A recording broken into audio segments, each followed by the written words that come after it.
Welcome to the Leadership Idyllics podcast. Today we're sitting down with Olivier Egli. He is the innovative mind behind the Bonfire Exchange and the founder of Why Story, created to help people on their journey to happy work. Our conversation with Olivier uncovers the power of storytelling in forging unified teams, provokes thoughts about the interplay between personal happiness and authenticity, and challenges conventional ideas of success. We'll explore transformative leadership styles, the importance of self-ownership, and how visionaries like Steve Jobs established immense value through intention. Venturing further, we delve into the age-old wisdoms of ancestors, linking it to meaningful systematic change in our communities. Finally, we examine the harmony between personal and professional growth, along with the quest for true happiness. Join us for an insightful conversation filled with essential life and leadership lessons. Enjoy, and see you on the other side. Here we are. Olivier Egli, welcome to Leadership Idyllics. It's so good to have you here today and that you could join us. I'm so happy to be here, finally.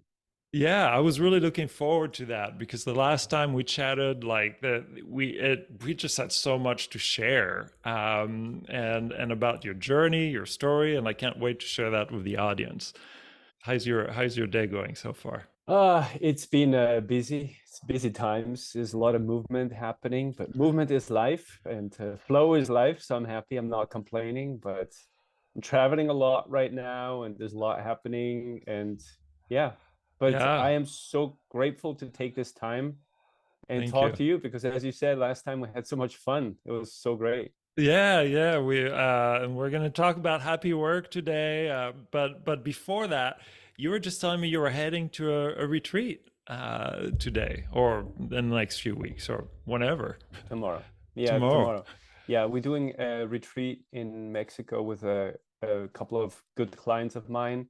And we're doing what we call the Bonfire Exchange, where at the end of the work, because my company is called The Why Story. So when people have discovered their why story, or also wild story, as we call it, we go to a place, usually a beautiful beach. We build a bonfire and we exchange our stories with each other, which is kind of like the final litmus test for a lot of entrepreneurs and leaders to see how much they reconnect with that story and how other people resonate with that story. It's something that's very, very important, very sacred, I would say. Yeah. And that really reconnects people with their essence when they get to share their story, because we're storytellers by nature. So that is really a very, very important part of the process. Yeah. How did you come up with the format for a retreat like this? Um, so I have always been involved in storytelling. So I know about the essence of telling stories around the bonfire. That's something very primal, something very human, Yeah. because for ages, people have exchanged stories, cautionary tales, and whatnot around the bonfire. And that's kind of like where knowledge is passed on. So to take this into a modern format in entrepreneurship, where people have to stand for something and share their stories, has proven to be so magical and so important that I wouldn't want to miss it for anything in the world. So now it's really part of something that I do.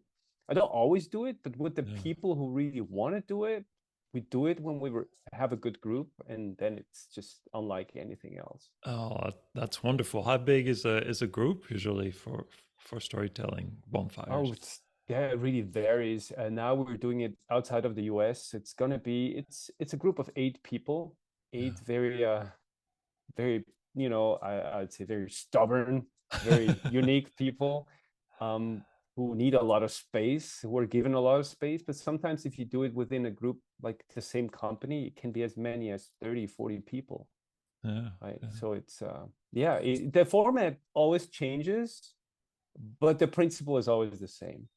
Yeah. So I love it. And just like you were saying, this is in our blood. This is something that we've done for thousands of years, gathering around the fire, sharing stories, and finding the words.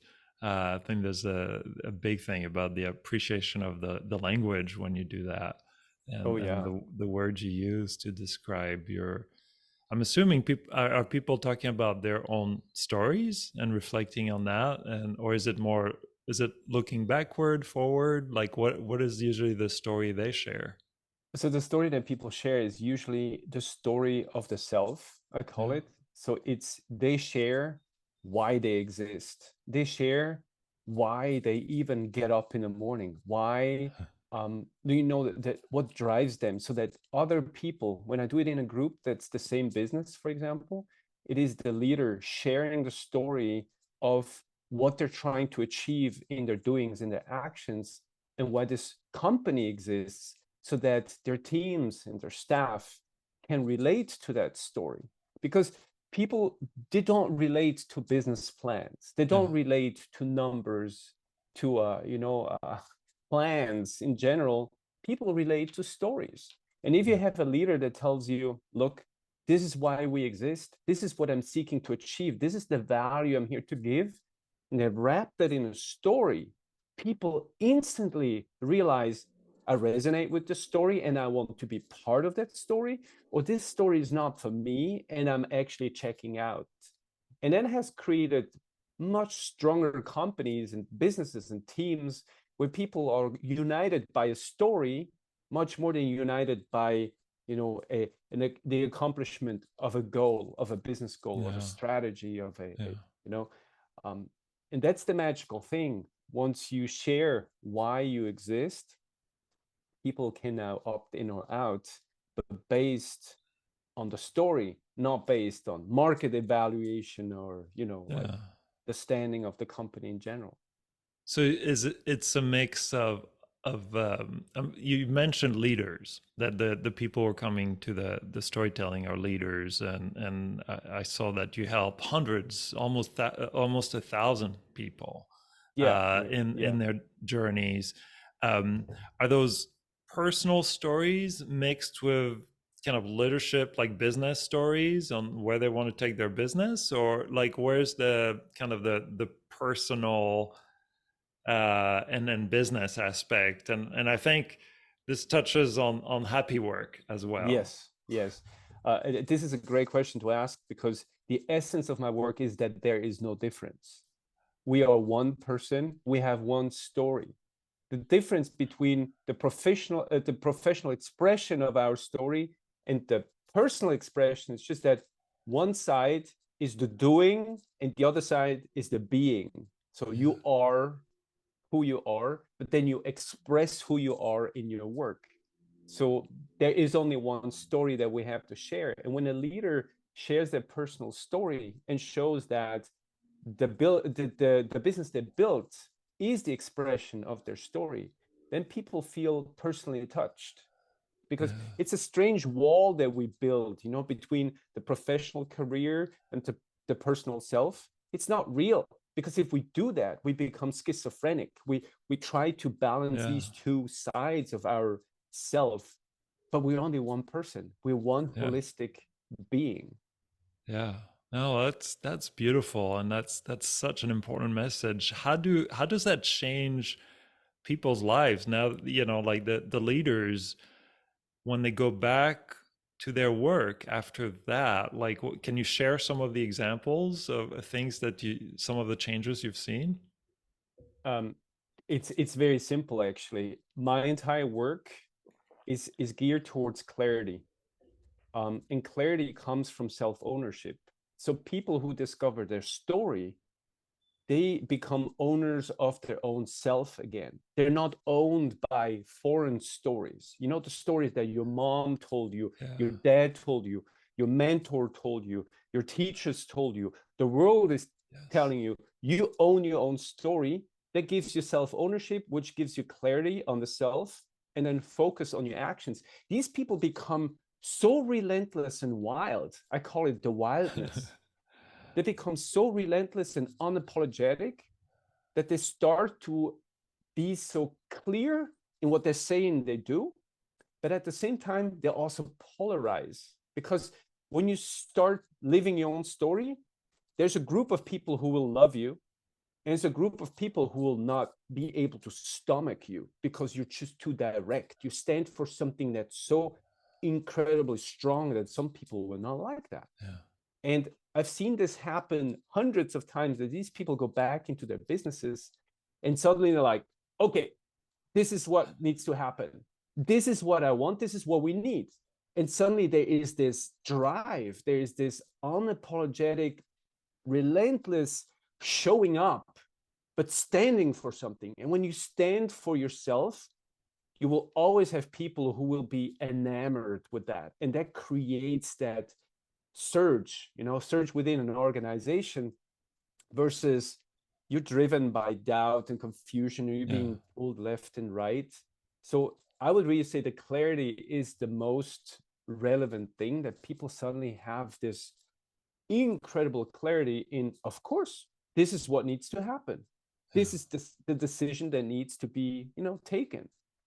Yeah. Whereas before you were kind of like, should I not? We need more data. We need more information. No, now the information is your story.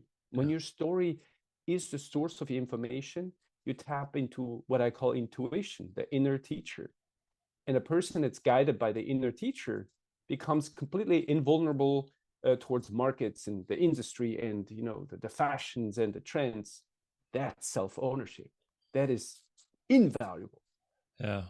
No, I love everything you've mentioned, and the fact that we tend to be programmed through marketing, advertising, what I call also weaponized narratives, and making people feel that it's their own stories when it's really not their own stories. And going through that work to rediscover their stories is huge. And you do have experience in telling those narratives to program people. Like I was looking at your background, you've got background in advertising, you've done a lot of work.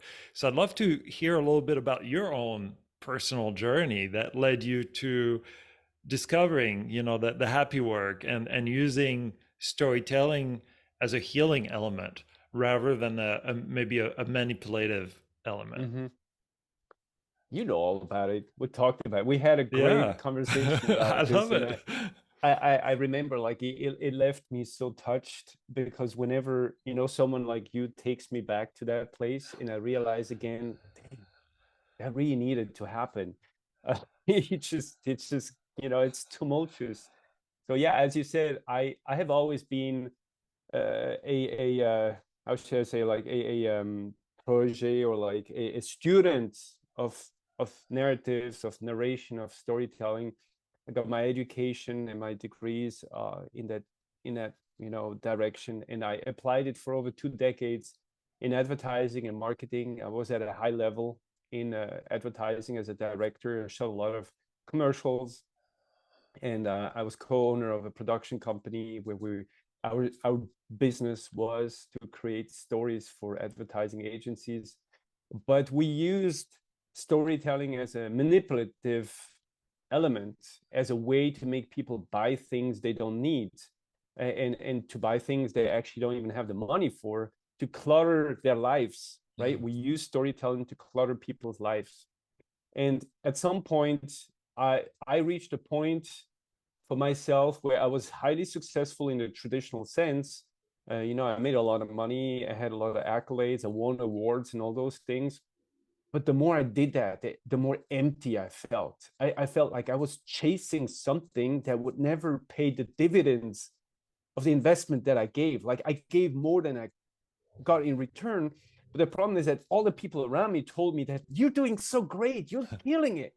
So I lived in this strange disruptive state of, the book says I'm doing well, the heart says I'm doing horrible. What's going on? And I kept pushing myself, more education, more gigs, more jobs, more pitches. And then suddenly I was like paralyzed. I couldn't move anymore. I couldn't get out of bed anymore. The lights went out, and I actually thought of taking my own life. I thought of, just turning off the lights and be like, okay, that's it. Apparently, life is not for me. Apparently, this is as far as I'm supposed to go. And it was really, really a dark time. And I did go as far as, trying to take my life. And thank God something pulled me back. And that something that pulled me back was I spent a day away from work and I went into a forest. I Mm. went into a forest. I walked for Yeah. hours through a Swiss forest on a beautiful spring day. And I think I spent the entire day in the forest just walking, walking, walking. And I was just, as I was walking, I felt more and more clarity inside of myself. I felt like reconnected with myself in a strange way, because the farther I got away from the noise, the deeper I went into the silence of the forest, the more I heard my own voice. And I realized there is a voice inside of me that is speaking to me, that has been trying to say something for years. And now that I took the time away from all the noise that, promised success, I heard that voice and I realized it was like something, like you could call it the heart, the soul, speaking to me and saying, hey, don't you remember who you are? Don't you remember what you care about? Don't you remember, what we used to do, what we used to be passionate about? And so I sat down in the middle of that forest, and I remember there's one picture. There was a tree. There was one tree that was just standing tall in front of me. I think it was an oak tree. And I looked at that tree and I realized one thing. My friend, I realized one thing that to this day has become the driving force of my life. The tree represents nature, and Yeah. nature represents one thing: clarity on the self. Nothing in nature is unclear on what it stands for and what it needs to do. Me, on the other hand, I was this confused being that was trying to go for things that lied outside of myself. I was trying to pervert, distort, and betray my nature by saying, I want to be this guy, I want to be that guy, I Yeah. want to achieve this, I want to have that.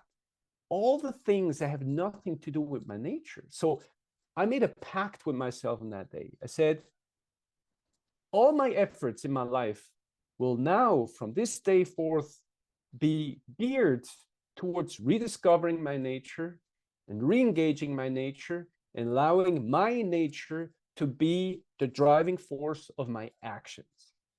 And Mm. I never ever looked back. Mm. So that time in darkness, that dark time in my life, was necessary for me to realize that I was a wild being and that my heart desired to be wild again.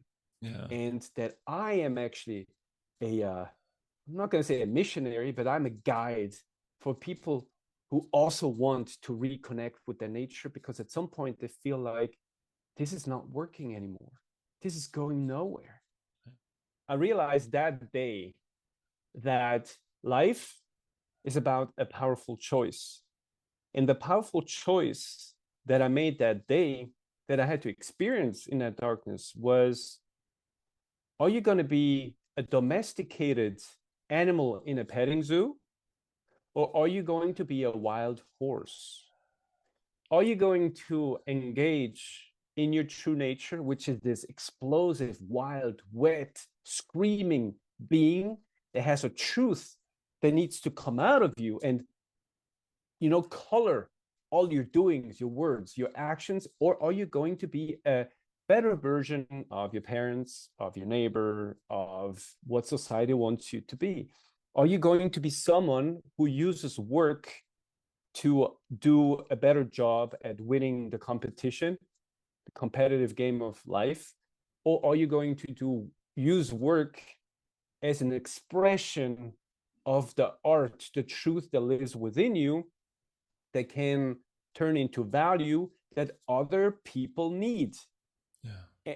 And for me, that was a decisive change in my life, because before I was trained to sell people things they don't need, but make them want them. And now suddenly I became this person that wanted to use storytelling for people to give other people what they need. So there's a decisive difference between selling people things they want, making them want it, and giving people things they need because they don't even know how much they need it. And when I did this, I walked away from a very high paying job, from being part of an industry, a career. I abandoned everything. I pulled the cord, I pulled the cable, I pulled everything, moved away, and engaged into something that I call my happiness journey. Because before I tried to be successful, now all I want is to be happy. Yeah. And as weird as it sounds, I know people look at me like all, square when I say this. Like, what do you mean you chose to be happy? Yeah, traditionally, no one ever teaches us how to be happy, but only how to be successful. And we forget that in the end, nothing matters if you're not happy, because Yeah. life is about an emotional experience, not a monetary, financial, material experience. That doesn't matter if it has no emotional validity. Yeah. So what is your definition of happy compared to maybe what we think happy is when we watch a commercial of a family getting up in the morning, everybody with smiles Yeah. and Oh, I've done what so many of those. so many of those. What does happy mean for you? Well, it's actually much more simple than I thought it would be. Happiness is a state. Happiness is an inner state. It's not an outside reality. It's an inner state. It is something that is lived, not something that's achieved. It's something that you own, not something that owns you. Because if you think your car is your happiness, the car owns you. Now you don't have the car anymore. Now happiness is gone. But if you have happiness as a state in the fabric, the fabric that makes you, if that is your reality, so you wake up in the morning and you own your happiness, not because something happened, not because you're existing, because you live in your own truth. Now you own your happiness. And when you own your happiness as a state, you own your life. And Yeah. this is the best we can hope for as human beings. It's the best. After that, there's nothing. There's just, oh, now we can use this to apply in the things we do. But without that, there's nothing left. So, happiness used to be a trophy for me. It used to be the things that my mom wanted me to achieve, like good grades and a diploma, a degree, a wife, children, card, safety, Yeah. insurance, all these things. Those things mean nothing because we know they can go away, right?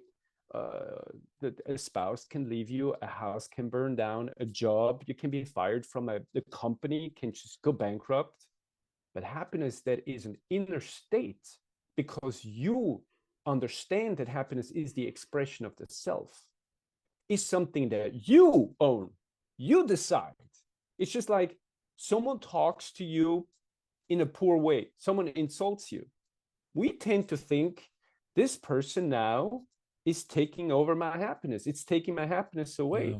We forget that we are responsible for giving it away, because otherwise it would mean that the world owns us.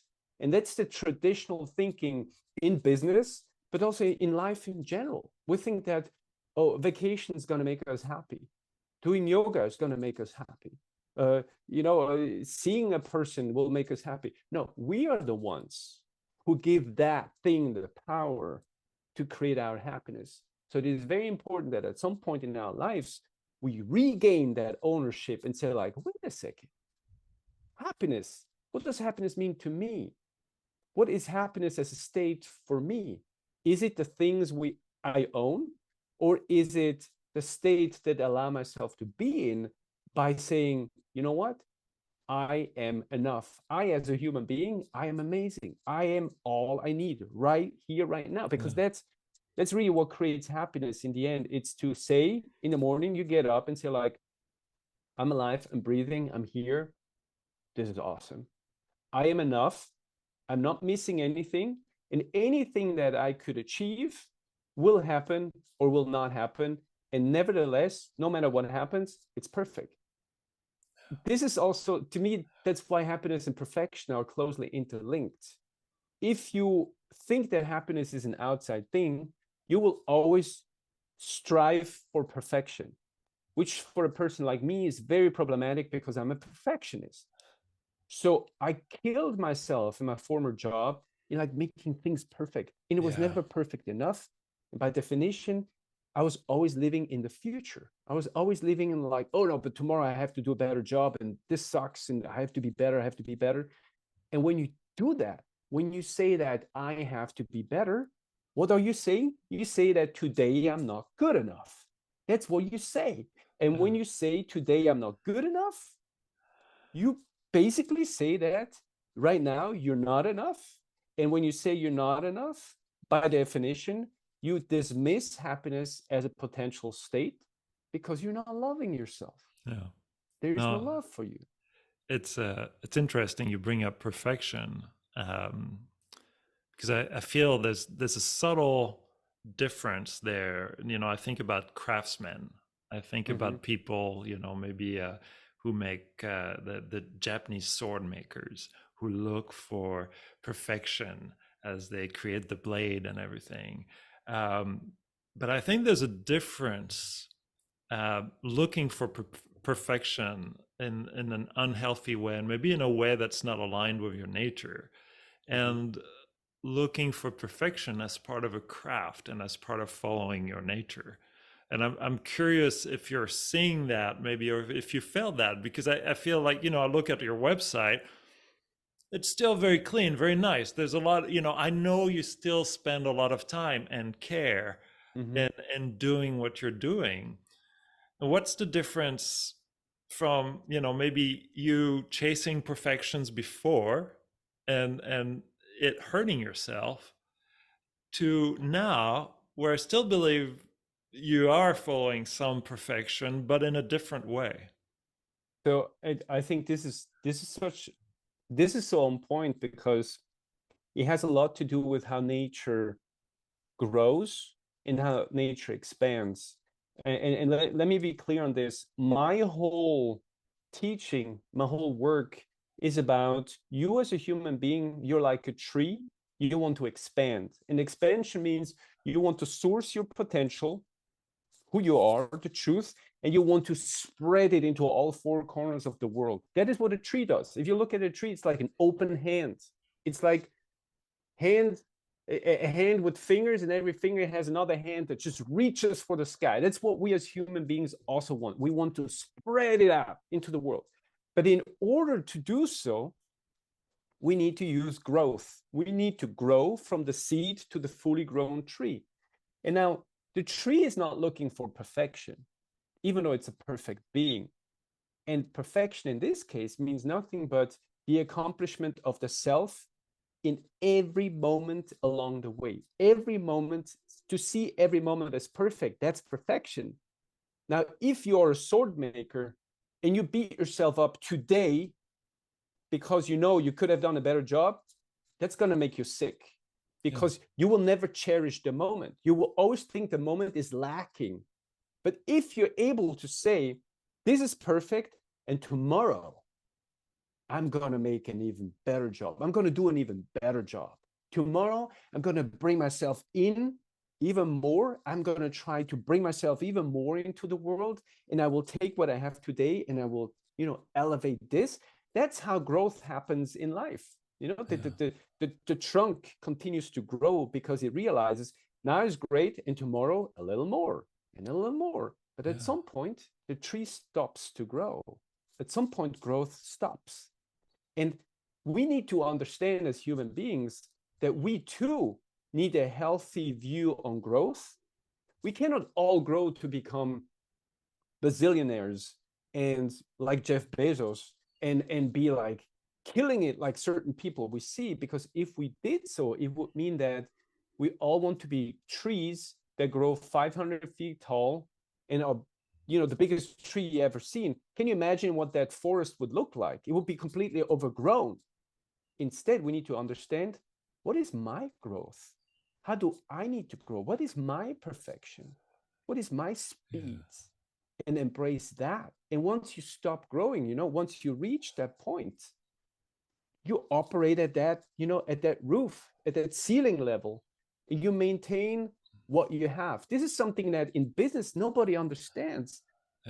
There's so many businesses that are still trying to grow even though they're past the pivot point. And I, for example, I have a very small business. We're 4 people.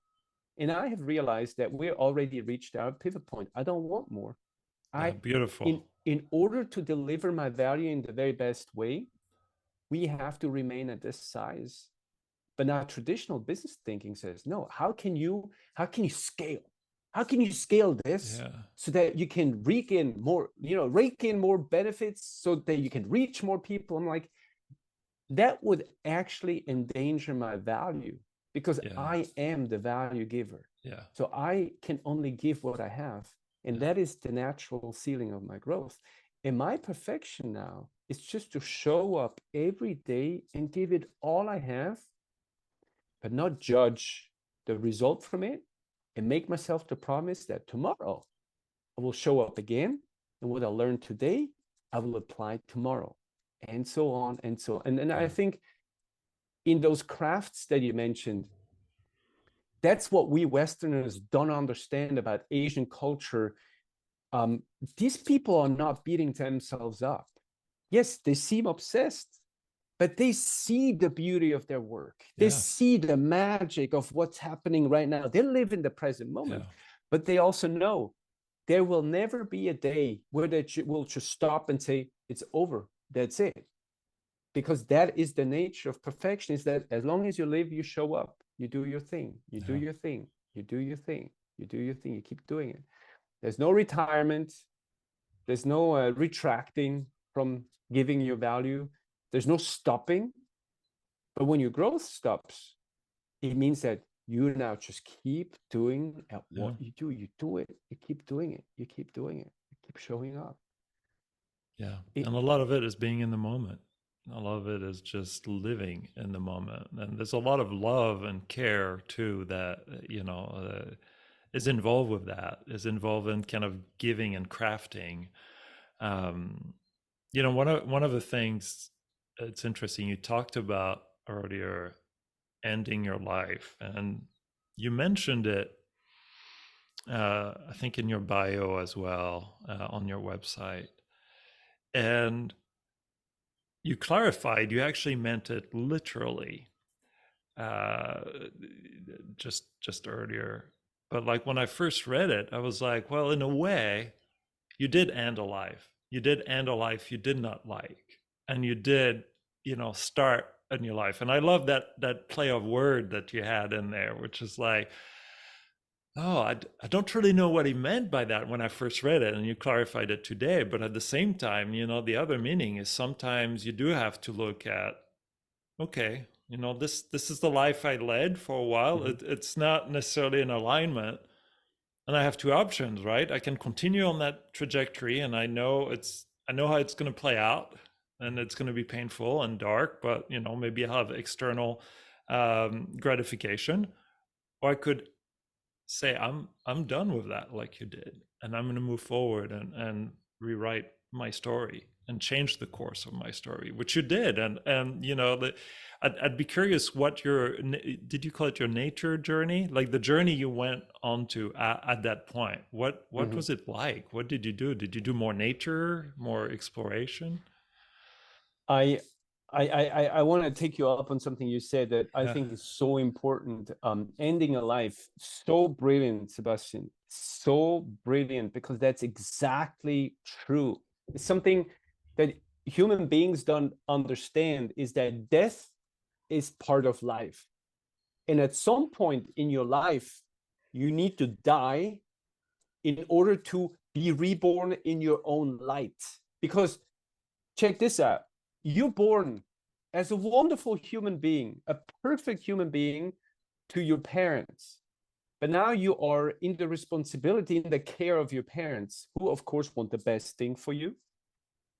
And the formative years will show you how to best function in the world. So I call this trials and tribulations, right? When we're in our teens, in our 20s, we go and we try out things. We get our heart broken. We go to college. We learn things. We dismiss things. We get pushed around.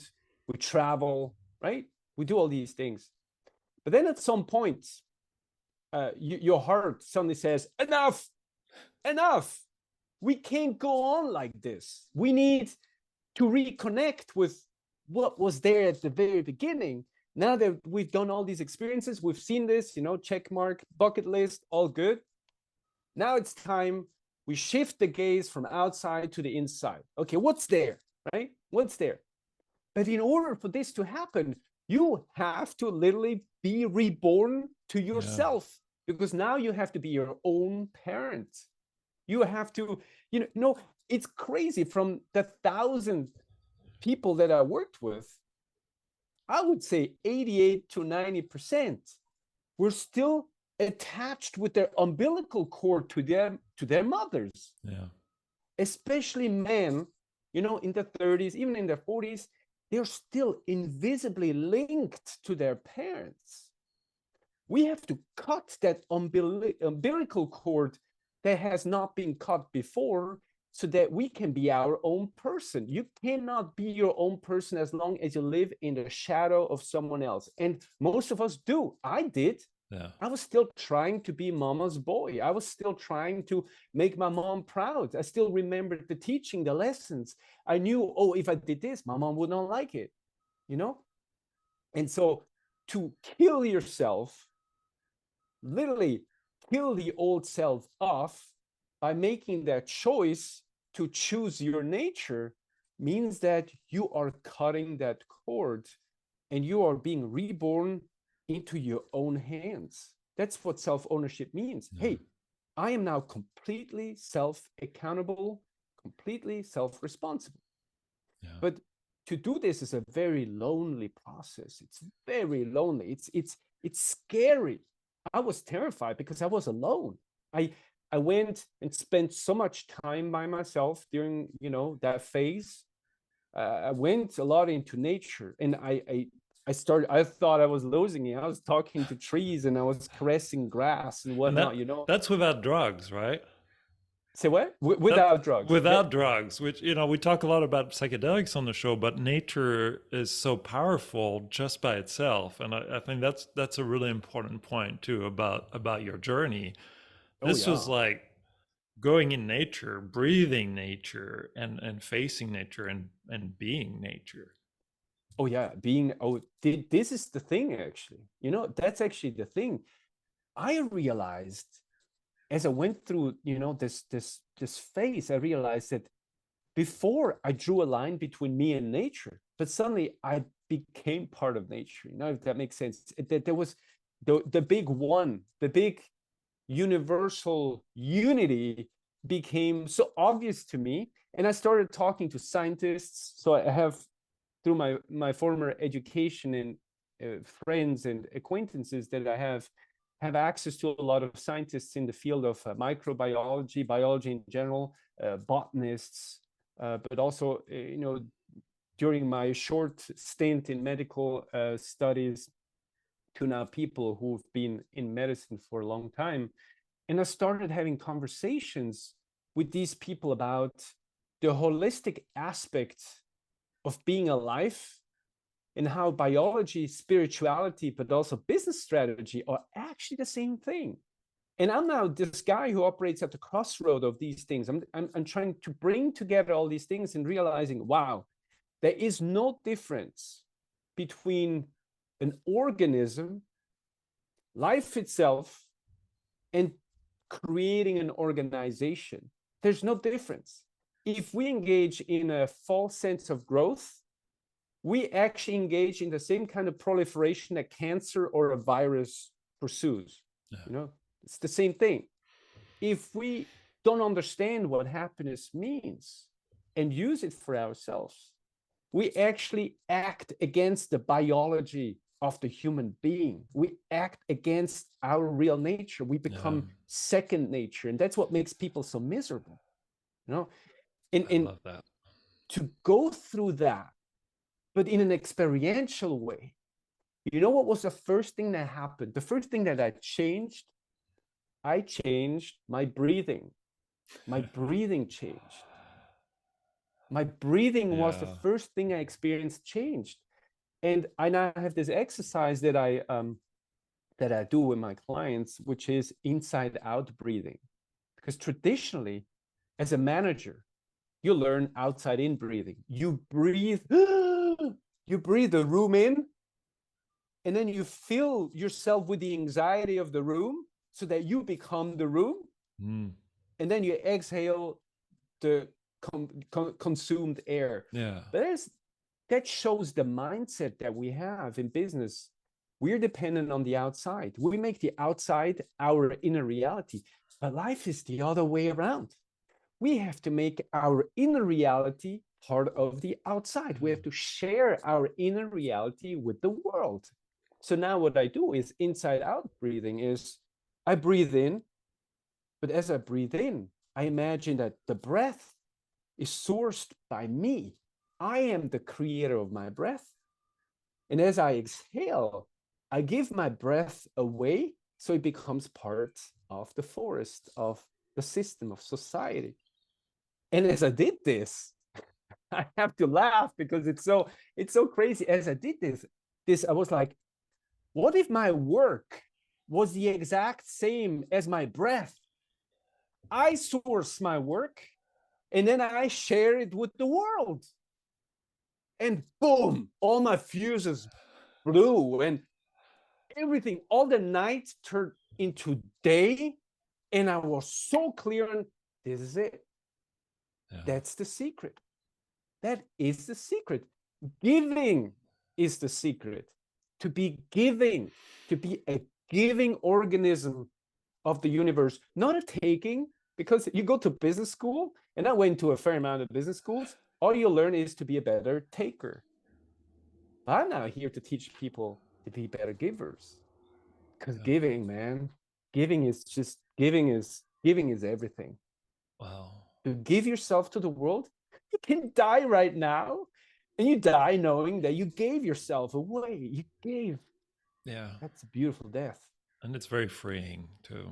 I think just to give, there's a freeing aspect to it. I love that you use the breath again in conjunction with talking about nature.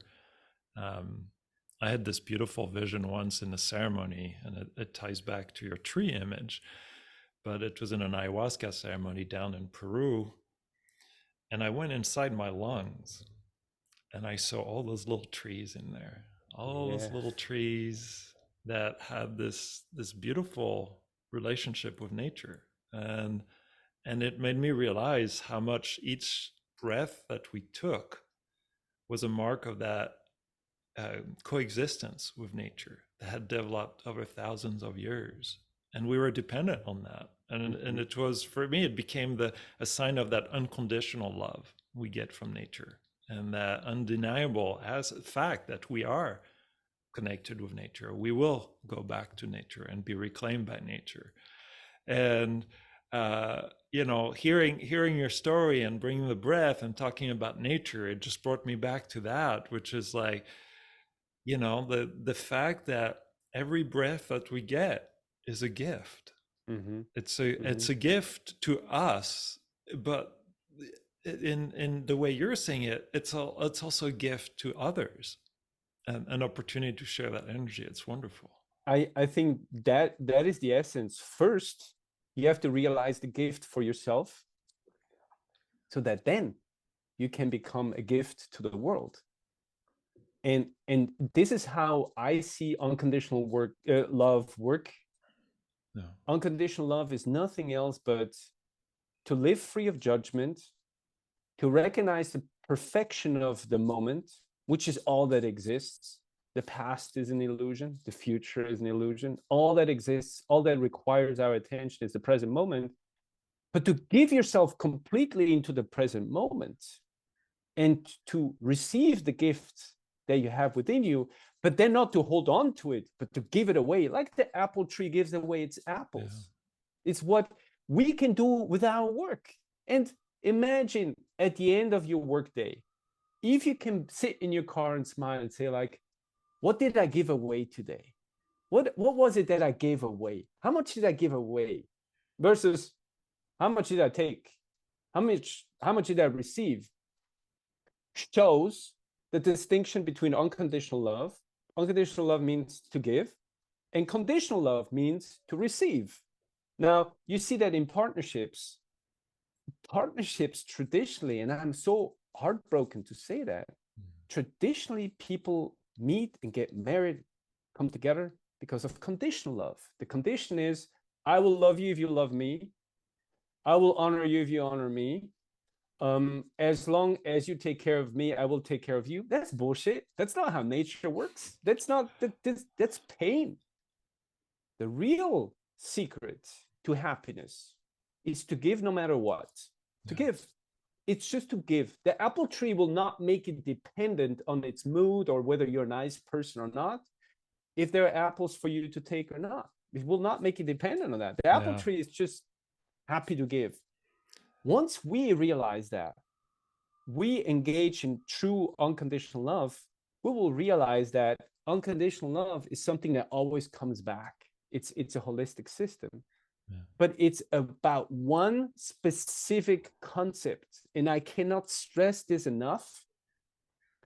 Unconditional love is the art of creating space, freedom. So if you are in a relationship, business or private, and you engage in conditional love, you're actually crushing someone and yourself. You're taking away space, you're taking away freedom. If you're in an unconditional relationship with yourself, you give yourself all the freedom, all the space to be who you are. And what comes when we're free? Happiness comes when we're free. Freedom creates happiness. If there's no space, if you have clutter at home, you have toxic relationships, you're in a job that oppresses you, you have financial debt, and rather than paying them off, you keep ordering bullshit on Amazon, there's no space for your own self to develop. And as such, there is no way for happiness to be invited in. This is how these things are all interconnected. Is mind-blowing.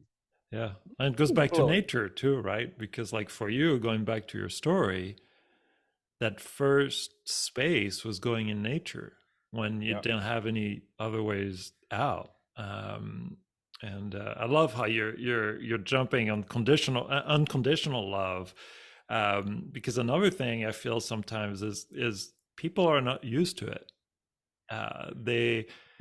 They're not used to trust others who also provide unconditional loves, and I've seen a lot of people like that.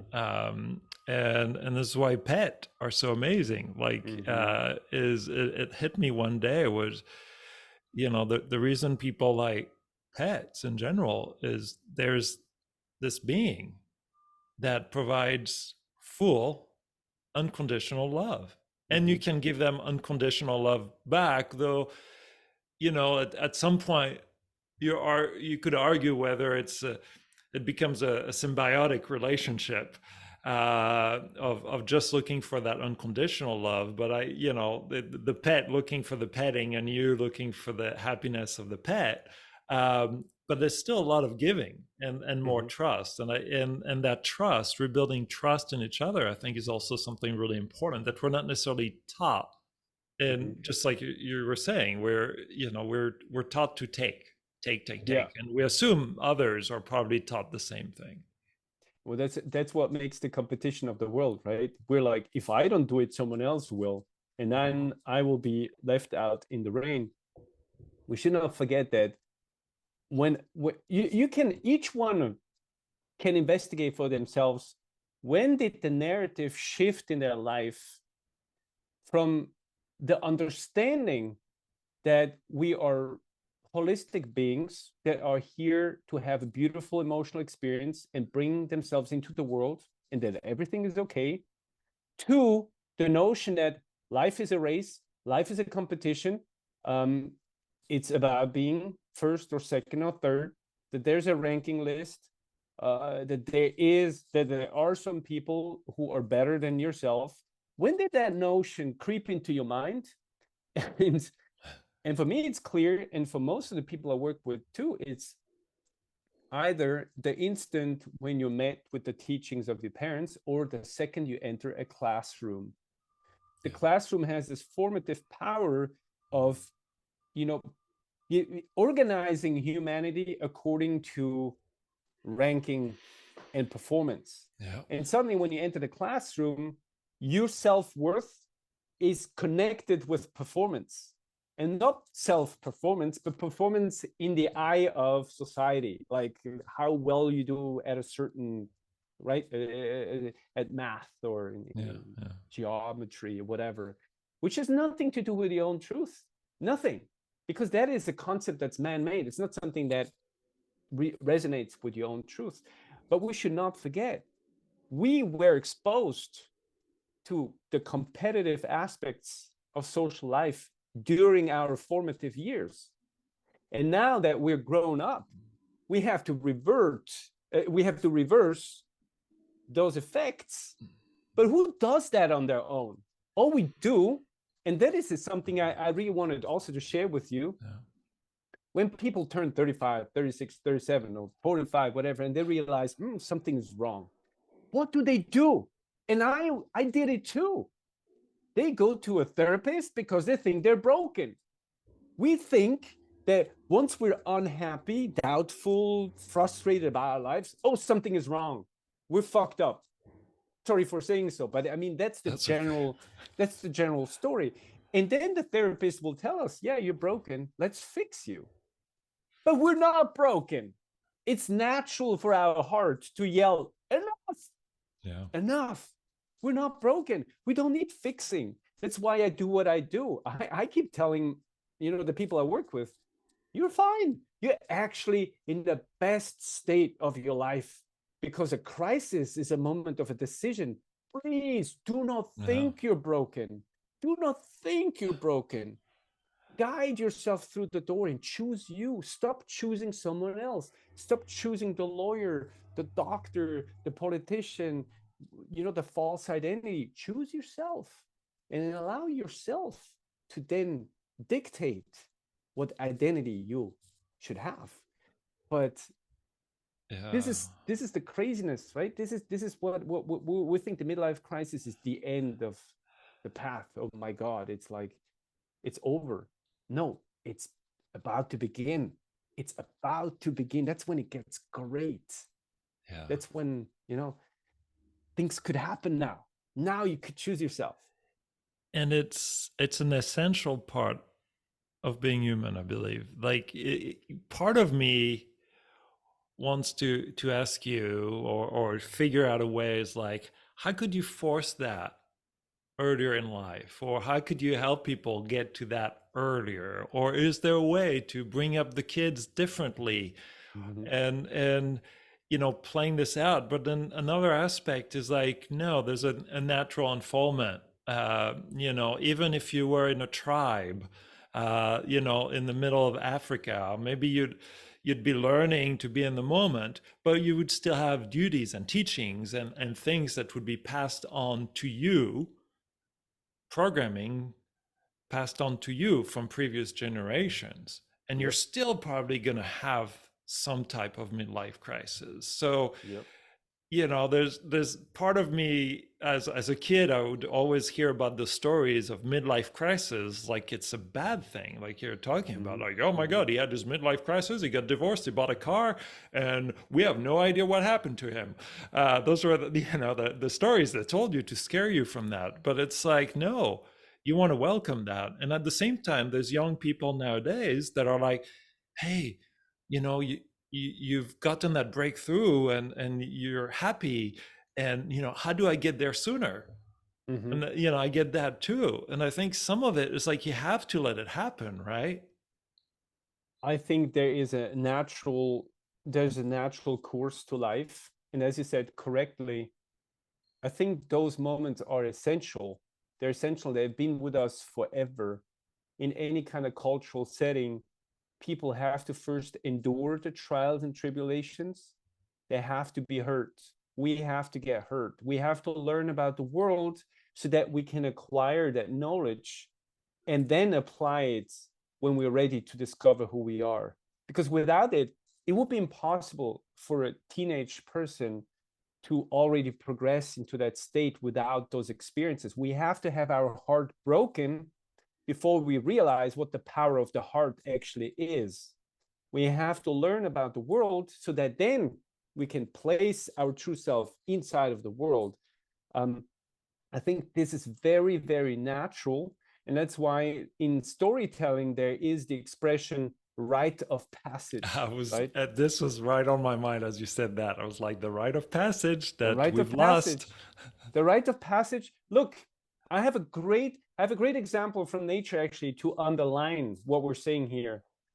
The butterfly and the caterpillar, right? The butterfly is not born the butterfly, it's born into the shape of the caterpillar. It has to endure the shape of the caterpillar, but then comes the thing, the transformation.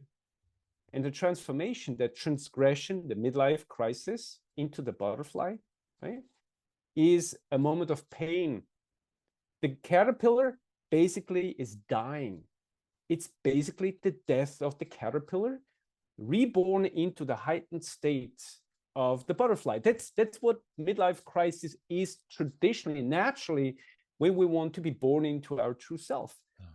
But now the beauty of it is, as you can see, the caterpillar is a perfect being. It's beautiful. So are we, even in our old life, it's perfect. As I said before, perfection is the embracement of the moment. It was perfect that you had to go through being fired 10 times, losing, whatever friends and people along the way, have your heart broken and trampled on. It's beautiful. This is all part of life. And I want to reinforce the fact that life is messy, is dirty, is painful. Yes, life is that. It needs to be that. Ask any tree. It's crazy what a tree has to endure. The winters, the blazing heat, the drought, the birds. But that's what life is about. I'm not here to advocate an easy, comfortable life. That's bullshit. That is the false life. That's the protective life. That's living for survival, for comfort, for safety, all the things that are not real. They're not real. Anyone listening to this, life is not about being comfortable and safe. Life is about being wild. Life is about going out there and yelling your song into the world. Life is about being bruised and wounded and being like, yes. And at the end, when you slide into your grave, you're covered in bruises, you're covered in scars. And every scar tells you, I went there, I did this, I wanted to do that, and I went there. Yes, I lived, I existed, I brought myself into the world, and I'm ready to go. Versus cosmetically, perfectly, packaged, being put away, not having lived, not ever having given space to that voice inside of you, just suppressing it. Bullshit. We have to go through the dirt. We have to. But it's through not the about dirt and back to the dirt and back to yes, nature. yes. I mean, It's like an apple. It's like if it makes it back into the dirt, it's yeah, either pooped out or yeah, it's been decomposed in the dirt, but it's yes. had a fulfilling life. But if you It's not live all life, happy. if you live life with this false notion that we learn again, right? The false stories that we learn that you have to be safe. Your mom just wanted you to be well, and that's not through no fault of her own. Our mothers traditionally, they want us to be preserved. They want us to be safe, no pain, nothing. But they do us a grave disservice. A grave disservice when our parents want nothing bad happening to us. It's a little bit like we're never being exposed to the realness of life. In nature, you constantly see, and I live in the mountains, and I saw it with my own eyes, the mama bird pushes the baby bird out of the nest. That is the natural progression of life. Why? Not because it hates the baby bird, but because the baby bird has to learn to fly on its own. Mm-hmm. It has to exist on its own. So we have to cut that umbilical cord. Since our parents or our teachers didn't do it, since we held on to it, we have to do it. We have to cut it. Yeah. We have to live for our own self in our own truth, and we have to take that responsibility. It's not the responsibility of the state or whatever to live for us.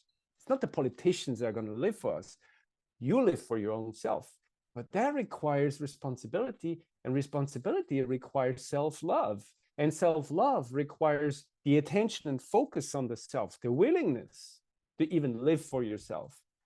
Not many schools in life teach you that. Not Yeah. many.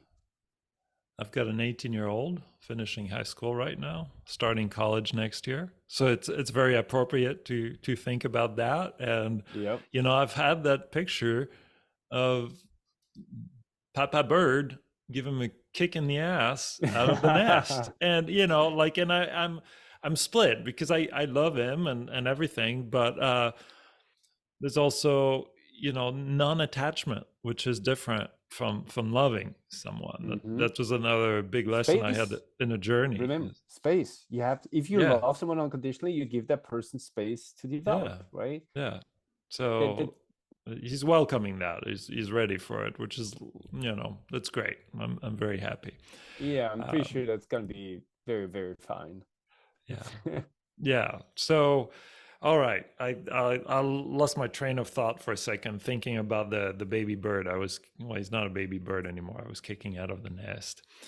Um, you did touch on something that I thought was really interesting, which is it's going back to companies and businesses that people grow further than they should.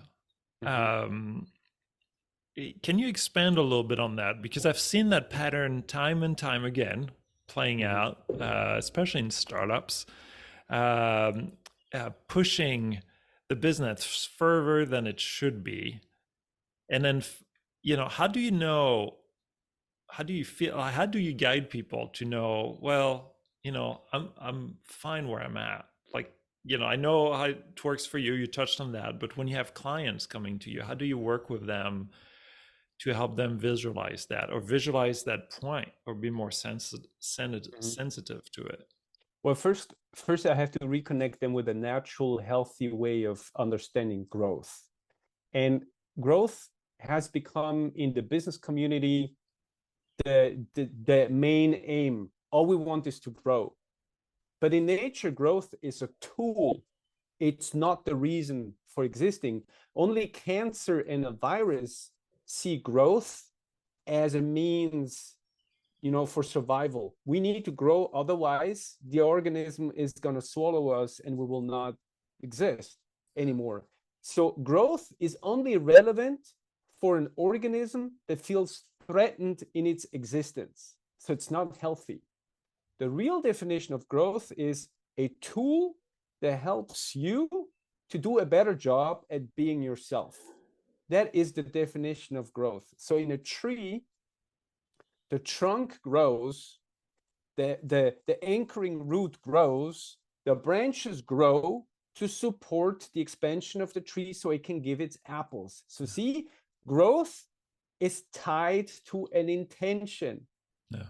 Not many businesses tie growth to an intention. They tie Yeah. growth to a business expectation, which is again conditional love. So I teach the people I work with to reconnect with a natural state of growth by telling them you have to have a clear intention which growth will serve. You have to understand that growth always has to happen inside out.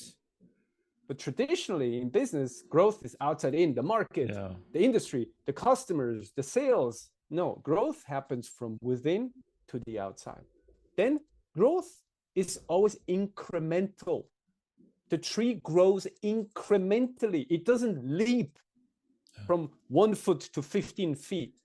But we think we should. We have to double, triple, quadruple our sales count, our head count, our sales, Yeah. whatever. No, incremental is the path of growth. And growth requires you to check in on one simple thing. Are we still doing our best possible job? The value that we promised to bring into the world. Where and how do we need to grow to bring more accessible value to more people? And once we realize, oh, we're focusing on the wrong things, we have to refocus. We have to create space in other areas.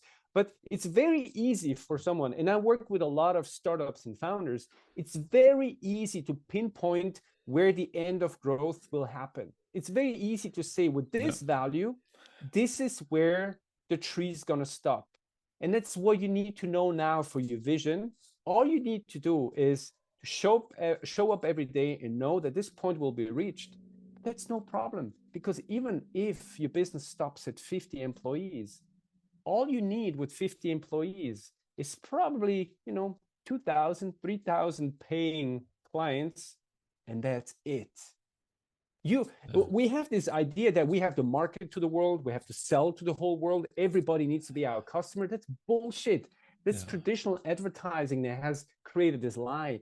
I don't need more than 10 clients a month, and I'm in the good position to have more than that, but this is it. Well, I don't want more. There's also a big difference between what private companies can do versus public companies, and then like I think as a private company you have a little bit more leeway, I'd like to think, and public companies, thinking about the big ones that I've worked at, the shareholders expect growth. You've created a system where people just expect something specific. Now, what I find really interesting is that you took the analogy of the apple tree, and there's the company name Apple. And what I like with Apple, what they've tried to do along the years is awareness of their DNA. And I think as you go into an apple tree too, it's always good to remember you're an apple tree. That was my learning when I went into that forest. Remember, that's I'm all about that. But see, here's the thing though, and Apple is a great example, because I studied Apple intensely over the last years through my business, through the lens of my business. So I told you before, growth that is a meaningful tool always supports an intention. Always. There's an intention at the basis, and now growth is the attention that we bring into the intention in focusing on certain areas, right? We focus on this, we focus on that. You can focus on finances, you can focus on HR, you can focus on, the different areas. That's where growth can happen. But the intention never changes. It's like the mission in a company. And with Apple, there was one person that, of course, embodied the intention. That was Steve Jobs. And Steve Jobs was the anchor of the tree. He was the DNA. He represented, through his own being, the clarity of the truth. And I always love that, because he's a symbol for what it means to stay connected to the intention. Now, you might not like it because of his ways, how he behaved. That is his right, because that's the culture that he, that was necessary for him to stay focused on the intention. It was like, you're either in or you're out. This is what we're doing. This is what we're focused on. But now, as long as you have that, you can always ask yourself, if we grow this, does it support the intention? And Steve Jobs would have been the first one to say, fuck this, we're not doing it. Even if for the shareholders, it would mean, but there's great market potential. It's like, no, there's no market potential, because it doesn't serve the intention. And that's where value becomes disconnected from the financial aspect. True value is not about money. True value is about, does this, what we're doing, actually bring value to the people we're serving? And in the case of Steve Jobs, it was simplicity through design, right?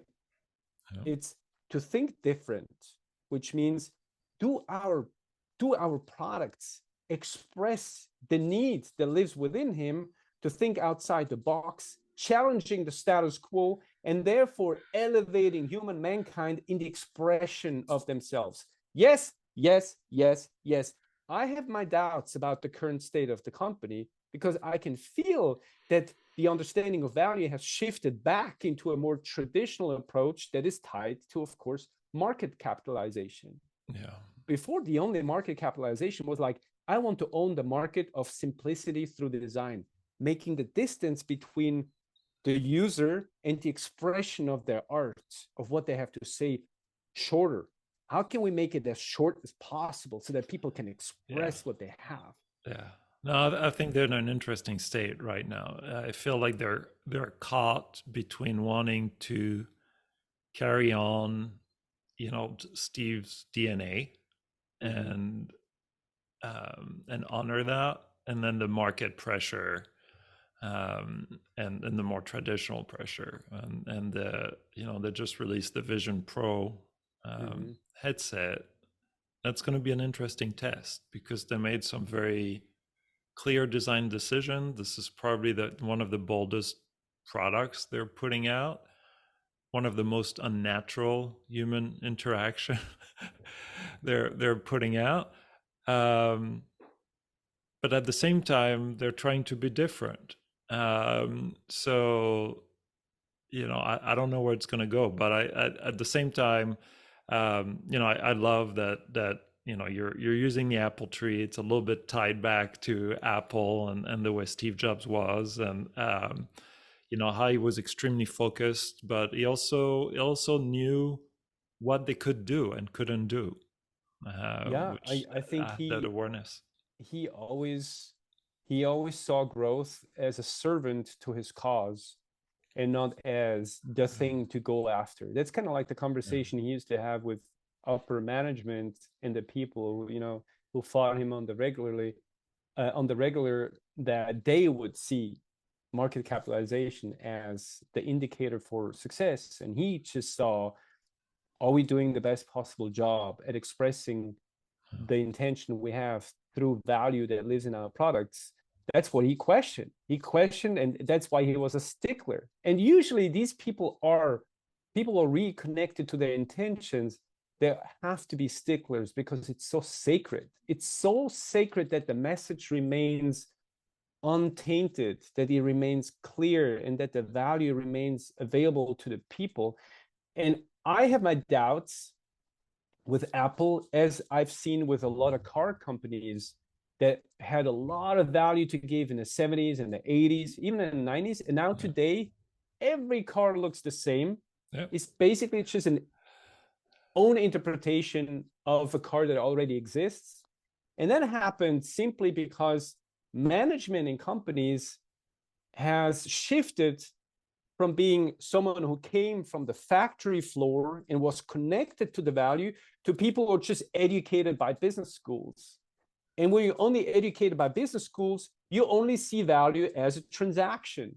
But if you're connected to the value in a product, you see value in the transformation that the product can give people. You want to see a smile. You want to see people changing their Yeah. behavior. You want to see lives change. And Steve Jobs' products, the ecosystems he built, they changed life. They changed the way we listen to music. Yeah. They changed the way we consume art and media. Yeah.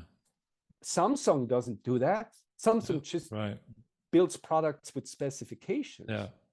But specifications in Apple were never really that important. Like their products actually sometimes performed subpar, Well, I think you know?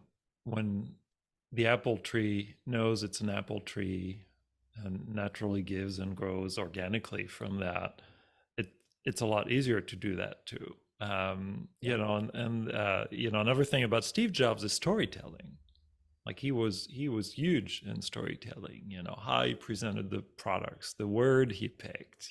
How he talked about them, with a lot of care, love, and attention to details. Um, and I'm curious. I'm going to bring it back to how you help people. But like when people come to you, and a big part of your process, the main part of your process is their story, own your story. Like, do people have the tools to like even be storytellers anymore? Or is it part of your training and process to kind of help them with that aspect? So we're all storytellers by nature. We Yeah. open our mouth and we're storytellers. We use gestures and mimic and whatever to tell a story. We tell someone about our day, about our fears, about Mhm. what we encountered, about the commute home. We tell someone a joke, but in our own words, in our own intonation, we tell a story. We're all attracted by stories, which can be seen by the way people consume, right, television today, or like cable, or also on demand stories. People love stories. The problem is just that people think that they're not storytellers. They think that Yeah. there are people who are educated or natural storytellers, and they're simply not. They're just a clerk, they're just an accountant, they're just so what. But they forget that every time, as soon as they rise, their story begins. And the question is, are they owning that story? Or is that story owned by someone or something else? I would say So hijacked. It gets hijacked. it gets hijacked. It gets hijacked early on. And now we have all these writers in our head. There's a big writing room in our head, writing that story that's not ours every day anew. So what I help people with is reclaiming the writer's room in your head so that you now own that story, and every step of that storytelling becomes a conscious act. And yes, to your question, people own those tools already. And it's fascinating to see how quickly people progress into writing their story as soon as you just show them the door and tell them what could be possible and what they're doing right now. Because most people fall into depression, and I was one of these guys. I was back then, I was clinically diagnosed with depression, whatever that means. It just means like I ticked a couple boxes. I realize now the only thing is that I was not seeing the light anymore. I was losing, that self-confidence, the self-connection, until the day I woke up and I felt like I lived outside of myself. Like there is me, and then there's this person. And I'm looking at this person, not recognizing who it is, but also realizing that's who I'm supposed to be. Right? So the story we tell makes sure that we go back into that body and own this entity again that's been remote controlled. It's interesting because you talked about how much of that is an inner process. I feel like what we tend to forget is that inner process, we have the tools. A lot of those tools are acquired by what we're exposed to. Whether we watch Netflix, we go to a movie, we watch advertising. Directors will use specific shots, specific music, specific pace to control that story. And those things seep into our subconscious. And when we tell ourselves stories, a lot of times, strangely enough, those are the things that are playing out. If you tend to listen to dark music, to watch messed up movies that are done so well now, these are the things that are going to be available to you. So like breaking out, I think as to be really intentional sometimes, and stepping away and going to nature, I think in a way does some of that, because it provides that space to reconnect with those tools and figure out, wow, what's the soundtrack I want to use when I'm telling my own story? What's the camera angle? Is it more of a Hitchcock movie? Is it more of a Marvel superhero movie? Is it more of a documentary? Like, how do I approach it? And I think like those are tools that sometimes we forget what all the subconscious picks up when we're exposed to all those things, even what we're reading. And it's good to just be aware of that, so that when you tell your own story, you really intentionally use those tools to not craft something that's post-apocalyptic, dark, and something that's more like, oh no, like I'm very grateful, I'm in a wonderful world, I've got a forest right next to me, the birds are singing, it's the sound of nature. It's true. I would even go as far as saying, because that's the process that I put my the people I work with through. First, you have to obviously shift your mindset, because a mindset that is wired for fear is incapable of engaging into its own story. It's not. It will always reject its own story because it's not safe.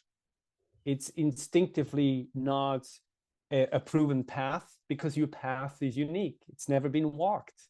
So a fearful mind does not want the unique story.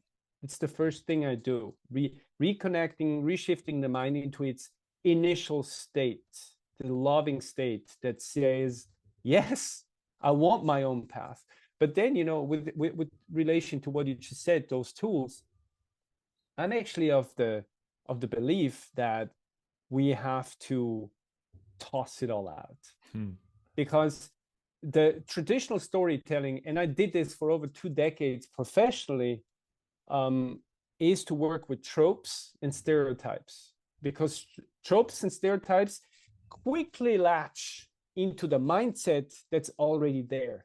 A Marvel movie needs to very, very quickly engage the viewer, and it can only do so if it taps into existing beliefs, opinions, bias, and all that. That's what it does. And by doing so, it does something else. It reinforces the bias. It reinforces the opinion. And that's what gets people stuck.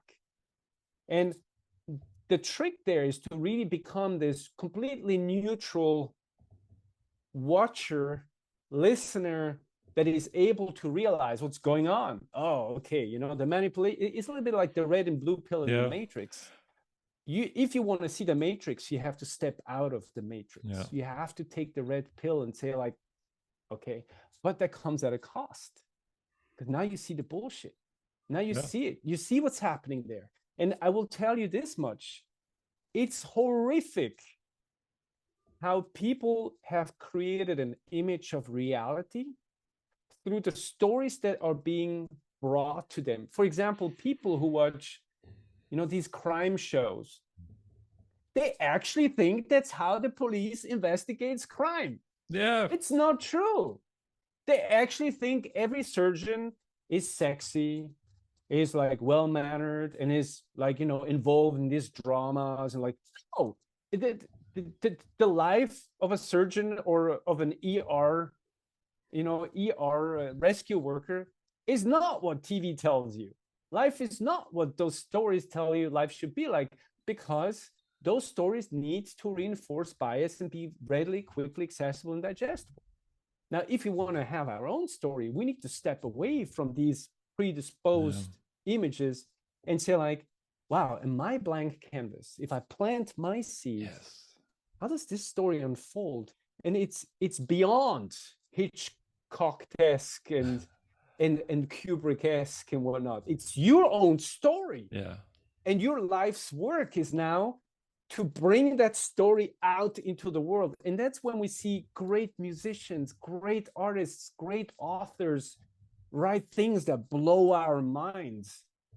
We realize that's someone who planted their seed and are now willing to share it with us. And oh my God.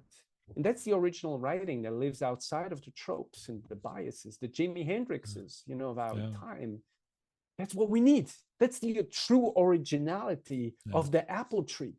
No two apple trees are the same. No two apples are the same. Why behave like we should all be Granny Smith and all look the same? Why? Why?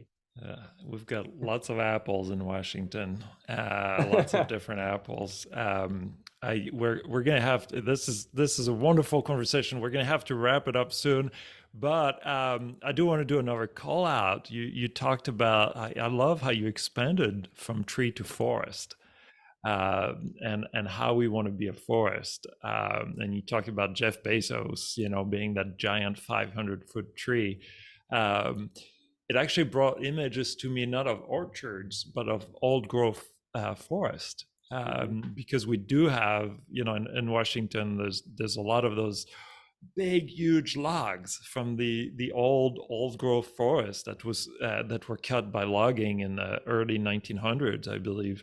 But like, there's really a potential of, in old growth forest, you still have big trees, and we all live together, and there's a lot of symbiotic between it. And I think, even though, you take the analogy of the apple tree, which is beautiful, I think there's the opportunity of having that old growth forest back, which is healthy and big, strong tree that own their space.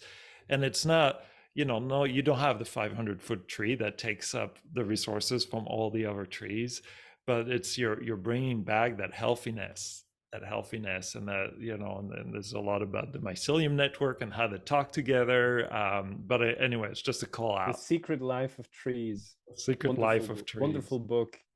Yeah, I agree with you. And it's actually, scientifically proven that even when a tree, breaks off and there's only a stump left, the forest will rally to keep that stump alive. It's still alive because that stump contains knowledge. It contains knowledge from hundreds of winters, uh, hundreds of summers, times and times that were endured. There's knowledge, and we should learn to understand that a community, just as much as a society, is made up of many, many, many, many, many, many million and billion different trees who all know something.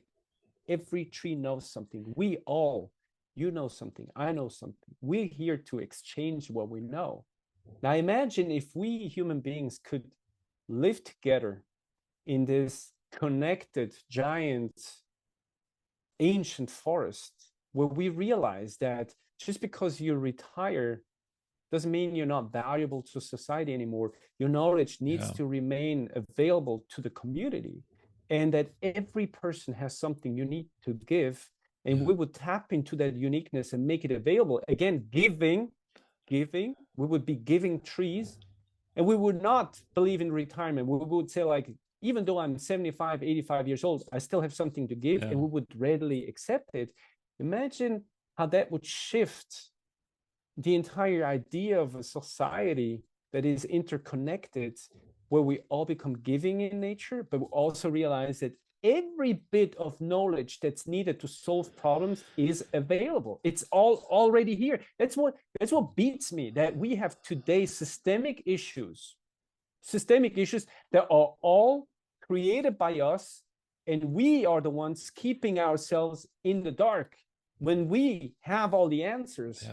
All we would need to do is to shift our understanding of what work is and become giving in nature, so that this value becomes accessible to the entire society. That would solve everything. It would balance us, just like a forest is an automatically balancing ecosystem. Yeah. All goes back to giving. I also love talking about elders and wisdoms, and appreciating our elders more and the wisdom they can bring. I think it's connected to what you're talking about. And even in death, there's still giving. It's, if you take the trees and the stump, like you were talking about, I've got some huge stumps, old growth stumps on a property I have. And those stumps, I've had to pull a few out, but I try to leave as many as I can in the ground and honor them, because they're wonderful. They're beautiful. There's life around them. There's life under the roots. There's water is collected there. There's little mice, and it's amazing. And just knowing that in their death, they're still giving. They're still giving, and that wisdom is still there. It's still helping. So beautiful image there. So let's wrap this up. Not easy, huh? Not easy. It's to not wrap easy. it We up. could talk. We could talk for a long time. We just need a bonfire there and do this in person. That'd be amazing. Will happen. It will happen, especially I mean, I'd love to get together in Washington. It'd be wonderful. You have a podcast, and what you probably didn't know about the podcast is your first episode came out about 4 or 5 days after the first episode of my podcast. So we started our podcast almost at the same time. And so this is so great to hear. Yeah, I recommend people check it out. What's the name of your podcast? It's called the Do Happy Work podcast. Do Happy Work podcast. I love this. You also have a book that you're working on as well. Yes, I have a book that I have been working on feverishly. It's happening. I cannot give any dates. I can just set the baseline. It's coming. I love it. It's a process. Like, I wrote one book. I don't have a calling to write another one right now, and it's a very mental process. And I think, like, you not giving a date. It just shows respect for the process and, letting it unfold.